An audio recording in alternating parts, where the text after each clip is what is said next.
এই মুহূৰ্তত দৰ্শকক দিব লৈছো এক গুৰুত্বপূৰ্ণ খবৰ। কয়াকুছি বজাৰত বিধ্বংসী অগ্নিকাণ্ডত বিস্তৰ ক্ষতিসাধন। অগ্নিকাণ্ডত প্ৰায় শতাধিক দোকান ভস্মীভূত। দোকানৰ কাষতে থকা এটি মন্দিৰো ভস্মীভূত হৈছে। কেইবা কোটি টকাৰ ক্ষতিসাধন। নিশা প্ৰায় 2 বজাত সংঘটিত হৈছে এই অগ্নিকাণ্ড। অগ্নিকাণ্ডই কয়াকুছিৰ এটি অংশ ধ্বংসস্তূপত পৰিণত কৰিলে। অগ্নিকাণ্ড কেনেকৈ সংঘটিত হৈছে সেয়া এয়া পৰ্যন্ত জানিব পৰা হোৱা নাই। কেইবা ঘণ্টা প্ৰচেষ্টাৰ ফলত প্ৰায় 7খনকৈ অগ্নি নিৰ্বাপক বাহনে জুই নুমুৱাবলৈ সক্ষম হয়। উল্লেখযোগ্য যে বিগত কেইটামান বছৰ ধাৰাবাহিকভাৱে কয়াকুছি বজাৰত অগ্নিকাণ্ড সংঘটিত হৈ আহিছে। ব্যৱসায়ীসকলক ক্ষতিপূৰণ দিয়াৰ দাবী।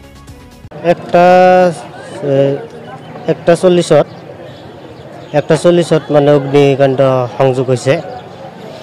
প্ৰায় 80-90টা দোকান মানে বাষ্পীভূত হৈছে, পুৰি ছাৰখাৰ হৈছে।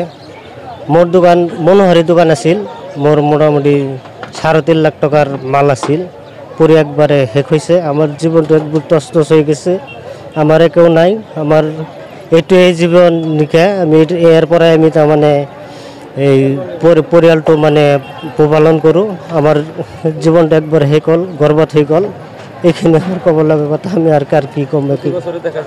প্ৰতি বছৰেই মানে এই জুই লাগাই থাকে। প্ৰত্যেকটা বছৰে মানে আজি 5-7টা বছৰ ধৰি মানে এনে জুই লাগি থাকে।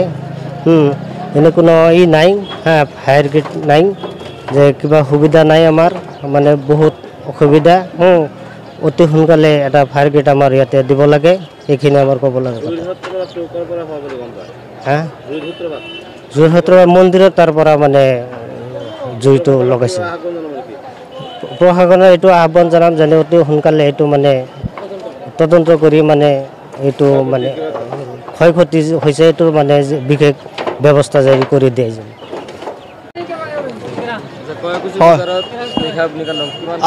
আজি কয়াকুছি বজাৰত ৰাতি প্ৰায় 2টামানত অগ্নিকাণ্ড সংঘটিত হৈছে। সেই সংঘটিত হোৱাৰ ফলত মোটামুটি 100-150 মান দোকান পূৰা অগ্নি জাগ হৈছে। মোটামুটি আনুমানিক 2-3 কোটি টকাৰ মান ক্ষতি হৈছে।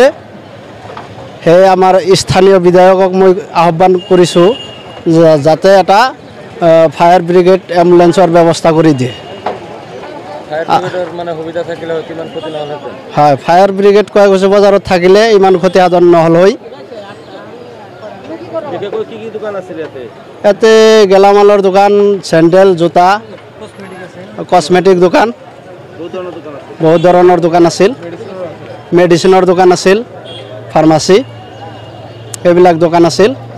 মোটামুটি 100-150 মান দোকান অগ্নিজাগ হৈছে।